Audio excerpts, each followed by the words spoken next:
I never thought the walls of my home would ever keep such a secret. I never thought I would cross the line I swore I never would. But sometimes, temptation doesn't come in the form of a stranger. It comes from someone far too close. It all began on a quiet evening. My husband was away on one of his long business trips, and the silence of the house felt heavier than usual. I poured myself a glass of wine and sat in the living room, pretending the television could fill the emptiness. That's when he walked in, the boy I had practically raised. Not my blood, but close enough. My husband's son from his first marriage. He was no longer the teenager I remembered. Years had sculpted him into a young man, sharper, taller, with a confidence that unsettled me. "Are you okay?" he asked, his eyes narrowing as if he could read right through me. I nodded, brushing it off. "I'm fine. Just tired." But he didn't leave.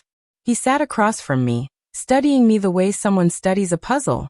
The air thickened with something unspoken. We talked, about school, about his father, about the years that had flown by.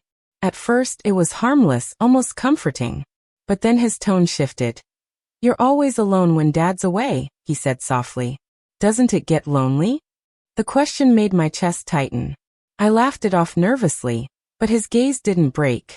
He leaned closer, voice lower, steadier. "Then let me try." The words hit me like a storm. For a second, I froze, every part of me screaming that this was wrong. But another part, a part one had buried deep, whispered that someone finally saw me. Someone finally wanted me, that I should have stood up. I should have stopped him. But I didn't. That night, the silence of the house wasn't heavy anymore. It was dangerous. Every moment stretched into something I couldn't take back. And when it was over, I sat there in the dim light, my heart racing, my thoughts clawing at me. What had I done? The days after were worse. He acted normal, calm, as though nothing had happened. But I couldn't look at him without feeling my stomach twist. Every word, every glance felt like a reminder of the boundary I had shattered. Then one evening he cornered me in the kitchen. His eyes were sharp, almost daring. "You don't have to pretend," he whispered. "I know you wanted it too."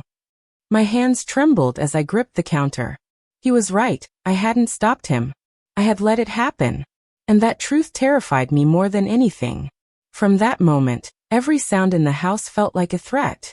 Every vibration of my phone made my chest pound. What if he told his father? What if he told someone else? But the real suspense came when my husband returned home. He hugged me as if nothing in the world was wrong. And guilt nearly split me in half. Across the table, the boy sat silently, watching me, a faint smirk tugging at his lips. He held my secret in his hands, and I didn't know when or if he'd drop it. Nights became unbearable. I would lie awake next to my husband, my mind replaying that moment. "Then let me try." His words echoed in my skull, not like a memory, but like a warning. And the worst part? A part of me feared that if he said it again, I wouldn't be strong enough to say no. This is my confession. A line once crossed can never be erased. And now, I live every day not knowing if the boy I raised will keep my secret, or if one day, my husband will learn the truth that could destroy everything.